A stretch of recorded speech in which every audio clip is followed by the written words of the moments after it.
अब कैसी तबीयत है मुस्कान की? पहले से काफ़ी बेहतर है। काफ़ी स्टेबल है। अभी 1-2 दिन लगेंगे मुकम्मल तौर पर ठीक होने के लिए। आप दुआ करें इंशाल्लाह। इंशाल्लाह, वो बिल्कुल ठीक हो जाएगी। मुझे बस मुस्कान का बार-बार ख़्याल आ रहा था। मैं भी उसको तकलीफ़ में नहीं देख सकता। आप दुआ करें जल्दी से ठीक हो जाए तो फिर मुलाकात करवाऊँगा आपकी। डॉक्टर क्या कह रहे हैं? उसे कब तक डिस्चार्ज मिल जाएगा? वैसे तो 1-2 दिन लगेंगे लेकिन शायद कल ही, क्योंकि डॉक्टर सुबह राउंड पर आएँगे, देखेंगे सिचुएशन क्या बनती है। तो इसका मतलब आपको कल तक हॉस्पिटल में ही रहना पड़ेगा? जब तक वो डिस्चार्ज नहीं हो जाती मैं यहीं हूँ, और अम्मी को भी अकेला नहीं छोड़ सकता उसके साथ। इसका मतलब ये हुआ कि पेशेंट के साथ-साथ अटेंडेंट को भी टफ टाइम मिलता है। ये तो है। लेकिन जब मैं मुस्कान को देखता हूँ ना तो मेरी सारी थकन दूर हो जाती है। मैं चाहता हूँ मैं हर वक्त उसके सामने रहूँ। जैसे ही वो मुझे पुकारे उसके सामने मिलूँगा उसे। मैं समझ सकती हूँ। आपको फ़िक्र करने की कोई ज़रूरत नहीं है। आप बस अपनी फैमिली को टाइम दें, मैं ऑफ़िस में सब सँभाल लूँगी। Thank you so much Damiya. आपका कह देना ही मेरे लिए काफ़ी है। कुछ लोग होते हैं जिनकी मौजूदगी बहुत हौसला देती है, और सच कहूँ तो आपकी वजह से मुझे बहुत सपोर्ट मिल जाती है। Thank you once again.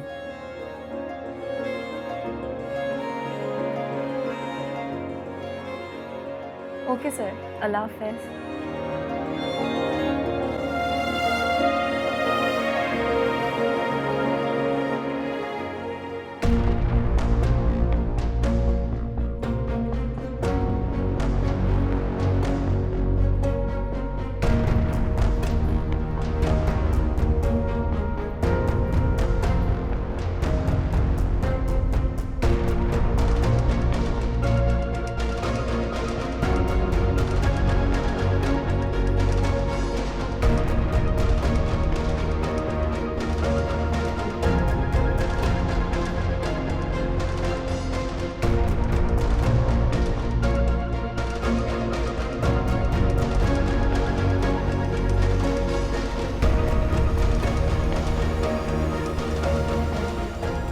हाँ भाई, किससे बात कर रही है इतनी रात देर में?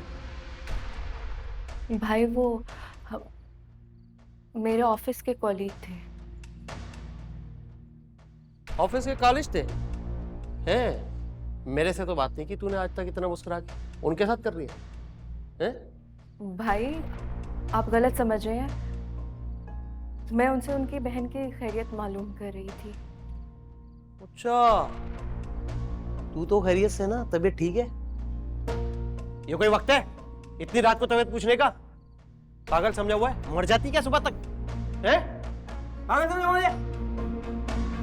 भाई ऐसी बात नहीं है। आप कैसे बात कर रहे हैं मुझसे? क्या हुआ जफर? क्यों दामिया पे शोर कर रहे हो तुम? लो भाई, एक और आ गई। पूछो ना अपनी बेटी से, मुझसे क्या पूछ रही हो? बात कर रही थी, किससे बात कर रही थी? अम्मा मैंने कुछ भी गलत नहीं किया। मैं तो बस वो फोन पर। हाँ, फोन पर दान निकाल ली थी लड़कों के साथ, वो भी। पागल नहीं हूं मैं, सब समझता हूं। बस करो जफर। क्या ऑल फॉल अपनी बहन के लिए बोले जा रहे हो तुम? ओ अम्मा, तू तो बीच में बिल्कुल मत बोल। ये सब तेरी छूट की वजह से हुआ है।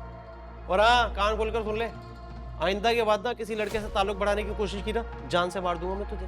समझ रही है? सुन रही है ना? हाँ, जितनी छूट देनी थी ना दे दी भाई। बड़े भाई होने के नाते अब नहीं दे सकता। समझ रही है?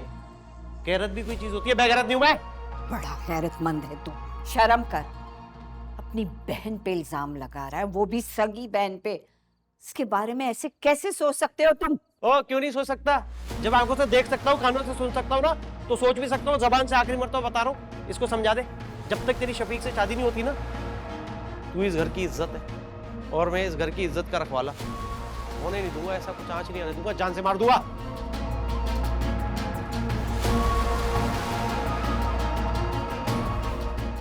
मैं शफीक से शादी नहीं करूंगी।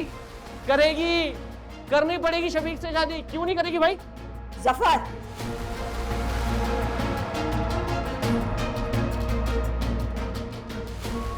आप मेरे भाई हैं या मेरे दुश्मन हैं? ओ भाई हूँ तभी समझा रहा हूँ प्यार से। दुश्मनी मत बोल लियो मुझसे, दुश्मनी बड़ी खतरनाक है भाई मेरी। ओ अम्मा कान खोल के सुनो, उसको समझा दे, आइंदा के बाद किसी लड़के से फोन पे बात करते हुए देखा ना, फोन के साथ साथ मुंह भी तोड़ दूंगा तेरा। हाँ समझा, मुझे मत दे कैसे।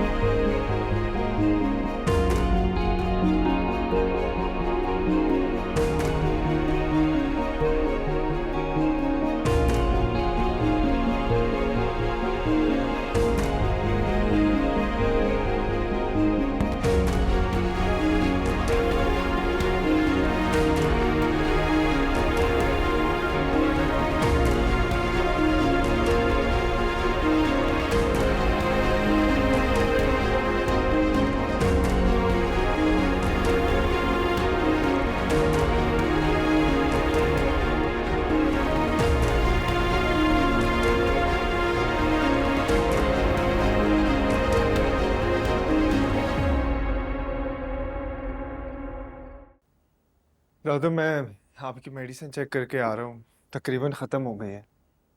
अरे हाँ, सुरैया ने मुझे बताया तो था, मेरे दिमाग से निकल गया तुम्हें बताना। चले कोई बात नहीं, कल मैं ऑफिस से वापसी में लेता हुआ आऊँगा। क्या बात है, बहुत खामोश हो, कोई बात है? परेशान लग रहे हो? मैं ऐसी कोई बात नहीं। बेटे बचपन से देखा है तुम्हें, कोई बात है, बताओ क्या हुआ है? दादू ऐसी कोई बात नहीं है, बस वैसे ही ऑफिस के कुछ काम सोच रहे थे। तुम्हारी माँ ने कहा है कि मैं तुमसे शादी की बात करूं और तुम्हें रजामंद करूं। अब जानती तो है मेरा जवाब, सुना देती हूँ उनको। अरे बेटा, हर माँ की ख्वाहिश होती है कि उसके बेटे की शादी हो, और मैं भी ये चाहती हूँ कि तुम्हारा घर बस जाए। दादू मुझे दादू पता नहीं सब मेरी शादी के पीछे क्यों पड़ गए हैं, कि शादी के बगैर जीना मुमकिन नहीं है क्या? जिंदगी गुजर जाती है मगर तन्हा नहीं। शादी के लिए कोई हमसफर होना चाहिए जो तुम्हारे दुख दर्द का साथी हो। साधु इस बारे में हम पहले भी बात कर चुके हैं, मेरा जवाब नहीं बदलेगा।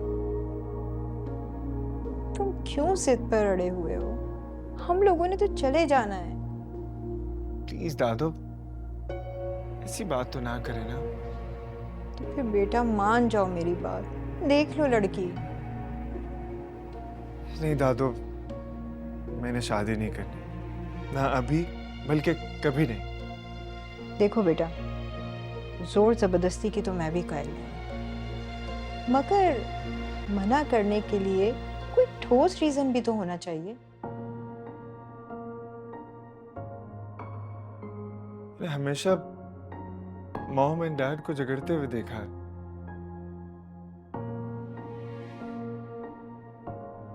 उनके दरमियान मैं फंस कर रह गया हूं। मेरा बचपन, मेरा एतमाद सब दो हिस्सों में बट गया।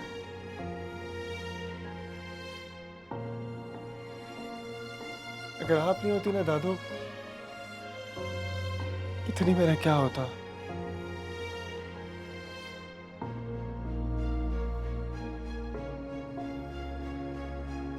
अब आप ही बताएं कि ऐसी तलखी देख के मैं कैसे यकीन कर लूं कि शादी खुशी देती है। जब पांचों उंगलियां बराबर नहीं होती, हर रिश्ता एक जैसा नहीं होता। कभी कभी हम जिस मंजिल पे चलने से डरते हैं वही हमारी अपनी मंजिल होती है। हो सकता है कि तुम इस मंजिल पे पहुंच जाओ और तुम्हें वो मिल जाए जो तुम्हारे सारे दुख दर्द अपने दामन में समेट ले।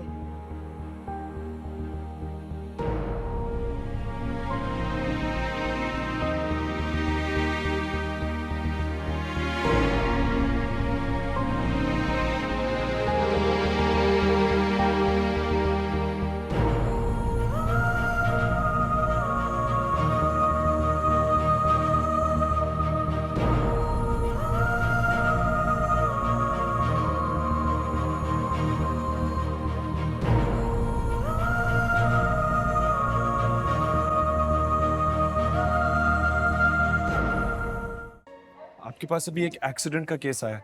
वो पेशेंट कहाँ पर है? पेशेंट का नाम बताइएगा। फवाद। पेशेंट को इमरजेंसी से निकाल के वार्ड में शिफ्ट कर दिया है। ठीक है। जी।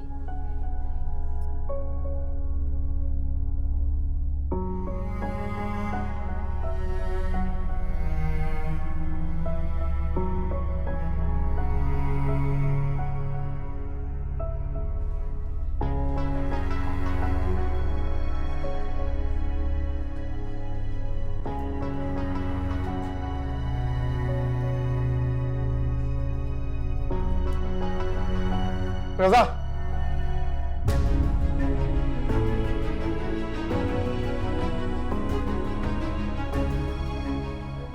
किधर है वो?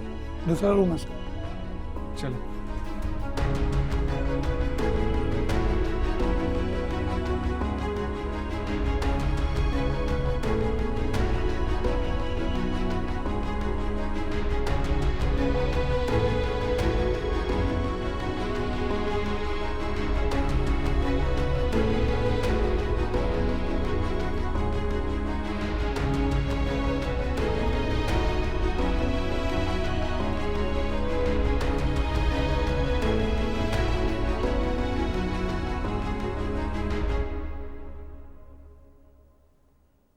क्या हुआ बेटा?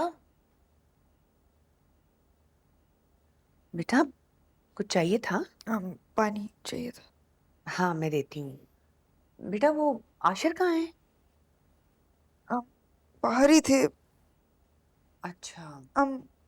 बाहर कोई था? बाहर नहीं, मैंने तो किसी को भी नहीं देखा। क्यों, कोई देखा क्या तुम्हें? नहीं। आप बस मुझे घर ले जाएं प्लीज। हाँ मेरी जान, तुम्हें घर ले जाएंगे, बस तुम्हारे बाबा और आशिर आ जाए तो डॉक्टर से पूछ कर घर चलते। मुझे घबराहट हो रही है ना, बस ले जाएं आप। बेटा हॉस्पिटल में तो सबको ही घबराहट होती है, बस मेरी दुआ है कि अल्लाह ताला हॉस्पिटल की शक्ल किसी को भी ना दिखाए। अच्छा तुम आराम करो, मैं तुम्हारे लिए सूप और पानी दोनों लेकर आती हूँ।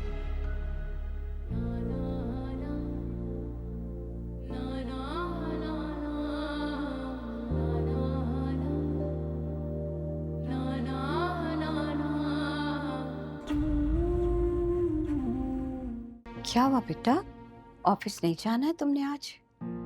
अम्मी, मुझे आपसे एक बात करनी थी।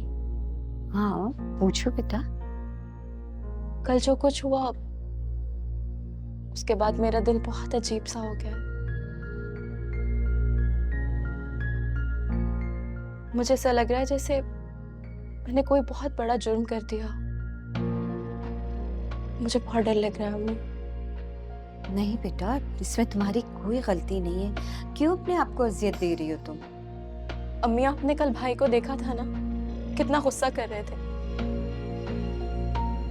अगर उन्होंने जबरदस्ती कोई फैसला कर दिया तो अम्मी मुझे बहुत डर लग रहा है। जब तक मैं जिंदा हूं ना, तुम्हारे साथ कोई जोर जबरदस्ती नहीं कर सकता, ये मेरा तुमसे वादा है। मुझे तुमसे एक बात पूछनी थी बेटा। जी अम्मी पूछे। तुम क्या किसी को पसंद करती हो?